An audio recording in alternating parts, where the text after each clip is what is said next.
நோவாகிட்ட ஆண்டவர் சொல்றாரு, என் ஜனங்கள் எல்லாம் நான் ஏன் இந்த ஜனங்களை உருவாக்குனேன் என்று என் மனம் வேதனைப்படுகிறது, ஆகவே விசனப்படுகிறேன் என்று சொல்லி, நான் இந்த பூமியில் உள்ள அனைத்து ஜனங்களையும் மிருகஜீவனையும் அழிக்கப் போகிறேன். நீ எல்லா மிருகங்களையும் ஒரு ஜோடி எடுத்துக்க, இத்தனை முழத்தில் இத்தனை அகலத்தில் நீ இப்படி ஒரு சித்தியும் பலகையில் நீ இது செய்து பேழையை செய், அதுக்கு கீழ் பூசி எல்லாம் மேல் தட்டு கீழ்த்தட்டெல்லாம் வை என்று சொல்லிவிட்டு அவர் என்ன செய்கிறார், அத்தனை அந்த பேழை உருவாக்கு வரைக்கும் இந்த நோவாவை வைத்து ஜனங்களுக்கு எச்சரிப்பு செய்தி கொடுத்து கொண்டிருக்கிறார்.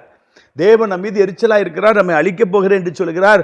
ஆகவே மனந்திரும்புகள் என்று இந்த பேழை கட்டுவதற்கு எவ்வளவு நாட்கள் ஆனதோ அத்தனை நாட்களும் அவன் எச்சரிப்பின் செய்தியை, தீர்க்க தரிசன செய்தியை சொன்னான். ஆனால் மக்கள் காது கேட்கவில்லை.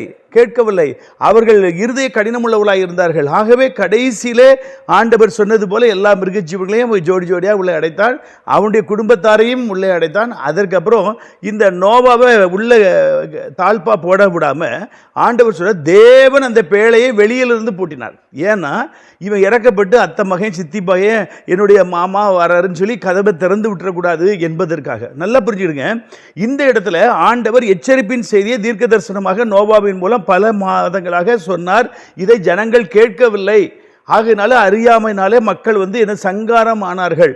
ஆனால் இந்த நினிவே பட்டணத்தார் ராஜா முதல் கடைசி மனிதர் வரைக்கும் கீழ்ப்படிந்து அவர்கள் தன்னுடைய பாவத்தை அறிக்கை செய்து ஆண்டவருடைய கிருபையும் இரக்கத்தையும் பெற்றுக்கொண்டார்கள். எனவே ஆண்டவர் அங்கே லட்சத்துக்கும் அதிகமான ஜனங்களை அழிப்பேன் என்று சொல்லியும் அழிக்கவில்லை. இதுதான் தீர்க்க தரிசனம். இன்றைக்கு ஆடு தொலைஞ்சு போச்சு, மாடு தொலைஞ்சு போச்சு, என் பிள்ளைக்கு பொண்ணு எங்கே கிடைக்கும், எனக்கு வீடு கட்ட முடியுமா, இப்படி ஜோசியக்காரங்கிட்ட குறி சொல்கிறவங்கிட்ட போகிறது மதி இன்றைக்கு ஊழியக்காரர்கள் என்று சொல்லி குறி சொல்கிறவர் தான் இருக்காங்க. அன்றைக்கி பவுல் காலத்தில் கூட நிறைய குறி சொல்கிறவங்கனால ஆதாயத்தை பெருக்கி கொண்டவங்க நிறைய பேர் உண்டு என்று சொல்லி நம்ம வேதத்தில் பார்க்குறோம். அப்போஸ்தலர் நிருபத்தில் நம்ம பார்க்குறோம். இதெல்லாம் நடந்த சம்பவம், அன்றைக்கும் நடந்தது, இன்றைக்கும் நடக்குது. குறி சொல்லுகிறதற்காக, பணத்தை ஆதாயத்தை சேர்த்து வைப்பதற்காக, இப்படி இன்றைக்கு கடைசி காலத்தில் நிறைய மக்கள், அதாவது நிறைய தீர்க்க தரிசனம் என்று வியாபாரம் செய்து கொண்டிருக்கிறார்கள். எனக்கு நல்லா தெரியும். என்னை பெருமைப்படுத்துவதற்கு ஒன்றுமில்லை, எனக்கு கர்த்தர் வெளிப்படுத்துவதை அப்படியே சொல்வேன். ஆகவே தான் சிலர் கூப்பிடும்போது என்னை ஜெபிங்கன்னு சொன்னால் நான் பாருங்கள், நான் ஃபில்டர் போட மாட்டேன், சென்சார் போட மாட்டேன், கர்த்தர் சொல்கிறத அப்படி சொல்லுவேன். ஏனென்றால் எனக்கு எலியாவை போல வைராக்கியம் உள்ள ஆவியை ஆண்டவர் கொடுத்திருக்கிறார். நான் பணத்தை ஈட்டுவதற்காக அல்ல, முகஸ்துதிக்காக அல்ல, கர்த்தர் வெளிப்படுத்துகிற அப்படியே சொல்வேன்.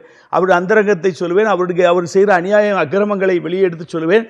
அவர்கள் மனம் திரும்பினால் கர்த்தர் அவர்களை ஆசீர்வதிப்பார். ஆனால் இன்றைக்கு அப்படிப்பட்ட தீர்க்க தரிசனம் இல்லை. உன்னை ஆசீர்வதிப்பார், உன்னை உயர்த்துவார், உனக்கு வீடு தருவார், கார் தருவார், பங்களா தருவார், உனக்கு உன் பிள்ளையை இப்படி உயர்த்துவார், இப்படியே சொல்லி மக்களை கிறுக்காக்கி, மக்களை கீழாக பன்றியை போல பூமியின் ஆசீர்வாதத்தை மாத்திர பார்க்க வைத்து